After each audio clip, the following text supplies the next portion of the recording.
Assalamualaikum warahmatullahi wabarakatuh. Kembali lagi dengan mata kuliah Sosiologi Dakwah. Perkenalkan, kami dari kelompok 9 yang beranggotakan Talita Amelia dan Puji Rahayu Setiawan. Di sini kita akan mempresentasikan mengenai ulama wanita, dai wanita, dan feminisme dan isu gender. Subbab pembahasan yang pertama untuk ulama wanita akan disampaikan Puji Rahayu, dan yang kedua dakwah wanita dan feminisme isu gender akan disampaikan rekan saya yang bernama Talita Amelia. Ulama wanita, definisi dan tantangan. Ulama secara bahasa bersifat netral, dapat merujuk laki-laki dan perempuan. Yang kedua, eksistensi ulama perempuan masih kurang dan diakui secara sosiologis. Maksudnya, dominasi laki-laki dalam budaya masyarakat sangat terasa dan rendahnya popularitas wanita di mata masyarakat. Tantangannya yaitu yang pertama, eksploitasi terhadap wanita yang terjadi hampir pada setiap kurun kekuasaan. Yang kedua, keberadaan wanita sebagai pelengkap laki-laki yang mendapat pembenaran dalam tradisi budaya lokal. Yang ketiga, menjemurnya tafsir-tafsir agama yang memiliki bias gender dan ditulis oleh kaum laki-laki. Peran dan perkembangan ulama wanita. Yang pertama, kebangkitan kaum wanita yang mendapat angin segar terutama dalam kiprah mereka di dunia publik dan intelektual. Yang kedua, ulama perempuan telah mendapat dukungan sosial dan mulai memasuki dunia aktivitas publik. Contohnya seperti Nur Rofiah, dikenal sebagai ulama wanita yang memiliki pandangan progresif dan memperjuangkan hak-hak perempuan. Yang kedua, Siti Musda Mulia, seorang ulama wanita yang dikenal karena pandangannya yang liberal dan memperjuangkan kesetaraan gender. Yang ketiga, Maria Ulfa, seorang ulama wanita yang dikenal karena kiprahnya dalam memperjuangkan hak-hak perempuan dan anak-anak. Baik teman-teman, selanjutnya saya akan membahas materi tentang dai wanita atau daiyah. Sebelum masuk ke definisi, jadi petikan dalam subtopik ini adalah seruan yang dikemukakan oleh Feminim Muslimah Indonesia yang menyatakan bahwa daiyah atau pendakwah perempuan harus berani dan mampu menghadapi persoalan sosial yang nyata di lingkungan masyarakat. Selanjutnya, peran daiyah tidak hanya dalam aspek keagamaan, tetapi juga sebagai agen perubahan sosial, terutama dalam pemberdayaan perempuan menghadapi kemiskinan, kekerasan dalam rumah tangga, serta eksploitasi perempuan dan anak. Definisi daiyah. Daiyah adalah perempuan yang berdakwah menyampaikan ajaran Islam kepada masyarakat. Selain menyampaikan nilai-nilai agama, daiyah juga memiliki tanggung jawab dalam membangun kesadaran sosial, termasuk dalam memperjuangkan hak-hak perempuan dan kesetaraan gender. Dan pastinya, seorang daiyah ini juga memiliki tantangan. Tantangan yang dihadapi ialah yang pertama, kurangnya akses dan kesempatan bagi perempuan untuk menjadi pemimpin dalam keagamaan. Yang kedua, pandangan patriarkal dalam masyarakat. Nah, ini yang menganggap perempuan tidak memiliki kapasitas dalam kepemimpinan agama.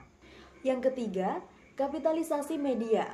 Maksudnya adalah kapitalisasi media yang lebih banyak menampilkan perempuan dalam peran yang pasif atau sebagai objek, bukan sebagai intelektual ataupun pemimpin. Yang keempat, masih dominannya stereotip bahwa peran utama perempuan adalah di ranah domestik, sehingga partisipasi perempuan dalam dakwah seringkali terhambat. Kalau ada tantangan, pasti ada solusi teman-teman. Solusi untuk menguatkan peran daiyah itu yang pertama adalah pendidikan yang lebih baik untuk perempuan. Jika perempuan mendapatkan pendidikan yang tinggi, mereka bisa lebih percaya diri dan paham dalam berdakwah. Pendidikan ini tidak hanya soal agama, tetapi juga ilmu sosial agar bisa memahami masalah-masalah yang dihadapi masyarakat. Yang kedua, memberikan kesempatan lebih banyak dalam kepemimpinan keagamaan. Perempuan perlu diberi ruang untuk menjadi pemimpin di pesantren, majelis taklim, dan juga organisasi Islam. Nah, dengan begitu, mereka bisa lebih aktif dalam menyampaikan pandangan Islam yang mendukung kesetaraan dan keadilan sosial. Yang ketiga, menggunakan media sebagai sarana dakwah yang lebih baik.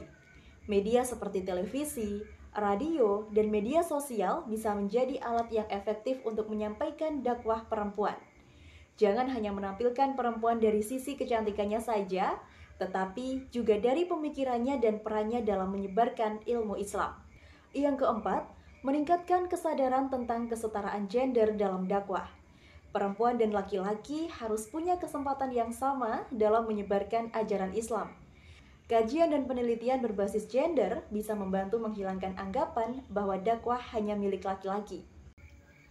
Selanjutnya, peran daiyah atau pendakwah perempuan. Yang pertama, meningkatkan pendidikan bagi perempuan. Contohnya adalah Ustadzah Oki Setiana Dewi, adalah seorang pendakwah yang juga aktif dalam dunia pendidikan Islam. Ia mendirikan Rumah Quran OSD yang bertujuan membina perempuan dalam bidang keislaman dan sosial. Jadi, perempuan yang berpendidikan tinggi dalam agama dan juga sosial bisa menjadi daiyah yang lebih kuat dalam berdakwah. Yang kedua, memperluas peran perempuan dalam kepemimpinan keagamaan. Contohnya adalah Ning Umi Laila, seorang daiyah yang aktif dalam berbagai kajian keislaman, membuktikan bahwa perempuan juga bisa menjadi pemimpin dalam bidang dakwah dan keagamaan. Nah, ini juga memberikan kesempatan bagi perempuan untuk menjadi pemimpin dalam dakwah akan semakin menguatkan peran mereka dalam membangun kesadaran Islam yang inklusif. Yang ketiga, memanfaatkan media sebagai sarana dakwah. Teman-teman masih ingat gak dengan Mamah Dedeh?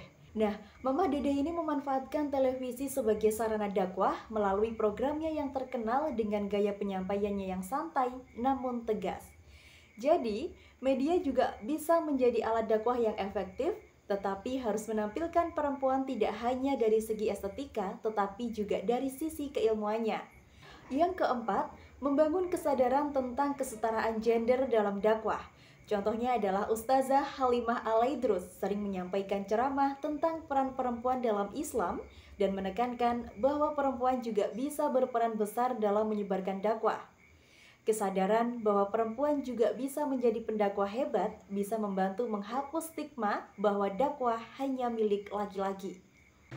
Selanjutnya, masuk ke materi feminisme dan isu gender. Feminisme adalah gerakan yang menuntut kesetaraan hak antara laki-laki dan perempuan. Sedangkan, gender dalam Islam adalah laisa lil dzakari mislu an-nisa, yang artinya laki-laki dan perempuan memiliki peran masing-masing. Sedangkan gender secara bahasa adalah jenis kelamin. Jadi, feminisme adalah paham yang menekankan kesetaraan hak antara laki-laki dan perempuan dalam berbagai aspek kehidupan, termasuk pendidikan, pekerjaan, dan peran sosial. Feminisme menolak diskriminasi gender dan memperjuangkan kebebasan perempuan dalam menentukan masa depannya. Sedangkan isu gender adalah ketidakadilan akibat perbedaan peran sosial yang dikonstruksi oleh budaya dan norma masyarakat. Jadi maksudnya isu gender mengacu pada ketidakadilan yang terjadi akibat perbedaan peran sosial antara laki-laki dan perempuan yang dikonstruksi oleh budaya, tradisi, dan norma masyarakat. Isu ini mencakup ketimpangan akses terhadap pendidikan, pekerjaan, kepemimpinan, dan hak-hak sosial lainnya. Selanjutnya, elemen gender yang bersifat universal berdasarkan pendapat Christine Ward Gailey, seperti dikutip oleh Dewi H. Susilastuti, ada dua elemen gender yang bersifat universal. Yang pertama, gender tidak hanya identik dengan jenis kelamin.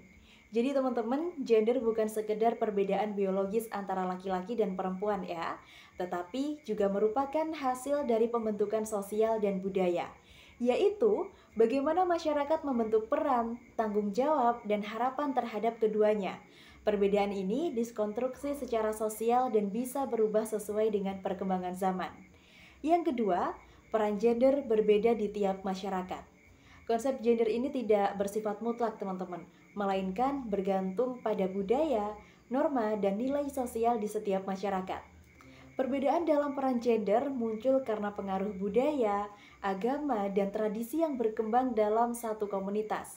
Jadi, setiap budaya memiliki pandangan berbeda tentang peran gender. Dalam beberapa masyarakat, perempuan lebih banyak berperan di ranah domestik, sementara di masyarakat lain, mereka memiliki kebebasan lebih besar dalam pendidikan dan pekerjaan.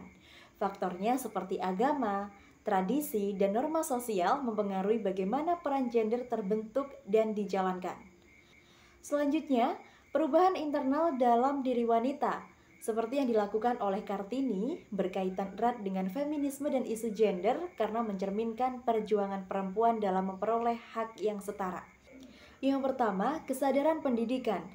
Ini termasuk dalam feminisme liberal, karena Kartini memperjuangkan hak perempuan untuk mendapatkan pendidikan sejalan dengan feminisme liberal yang menuntut kesetaraan hak dan akses pendidikan dan pekerjaan. Yang kedua, perlawanan terhadap patriarki. Jadi, kritik terhadap gender yang dikonstruksi sosial, Kartini menolak budaya patriarki yang membatasi peran perempuan, selaras dengan teori gender yang menyatakan bahwa perbedaan peran laki-laki dan perempuan bukanlah kodrat, melainkan hasil konstruksi sosial. Yang ketiga, transformasi pola pikir, yaitu emansipasi perempuan. Jadi teman-teman, Kartini menginspirasi perempuan untuk melihat diri mereka sebagai individu yang berhak menentukan masa depan, mendukung gagasan feminisme bahwa perempuan harus memiliki otonomi atas hidupnya. Selanjutnya, dorongan perubahan sosial, yaitu perempuan dalam ruang publik. Nah, dengan membuka sekolah bagi perempuan, Kartini berkontribusi pada pemberdayaan perempuan di ruang publik yang merupakan salah satu tujuan utama gerakan feminisme. Selanjutnya, motivasi kemandirian, yaitu perempuan sebagai agen perubahan. Kartini membuktikan bahwa perubahan harus dimulai dari dalam diri perempuan, sejalan dengan feminisme yang mendorong perempuan untuk aktif memperjuangkan hak-haknya. Jadi teman-teman, secara keseluruhan, perjuangan Kartini mencerminkan semangat feminisme dalam menghadapi isu gender, terutama dalam bidang pendidikan, kesetaraan hak, dan pembebasan perempuan dari belenggu tradisi yang mengekang. Dapat disimpulkan, yang pertama, ulama dan dai wanita memiliki peran penting dalam membentuk masyarakat yang adil dan berkeadilan gender. Yang kedua, tantangan utama adalah kurangnya pengakuan dan akses terhadap ruang publik. Yang ketiga, feminisme dan Islam dapat berjalan beriringan dengan pendekatan yang berbasis pada nilai-nilai keadilan dalam Islam. Yang keempat, perempuan di berbagai sektor termasuk pendidikan dan politik telah membuktikan bahwa mereka mampu berkontribusi secara setara dengan laki-laki. Referensi yang kita ambil dari buku Ash Amarudin, Sosiologi Dakwah, Bandung, PT Remaja Rasda Karya 2013. Yang kedua dari buku Azra Ashyumardi, Biografi Sosial Intelektual Ulama Perempuan Nusantara 2013. Yang ketiga, Haji Salusutia, Islam dan Gender dalam Perspektif Akademik pada tahun 1999. Yang keempat dan yang terakhir, Siti Musda Mulia, Muslim Reformis Perempuan Pemburu Keagamaan, Bandung Mizan 2005. Sekian presentasi dari kelompok 9. Bila ada salah, mohon maaf. Wassalamualaikum warahmatullahi wabarakatuh.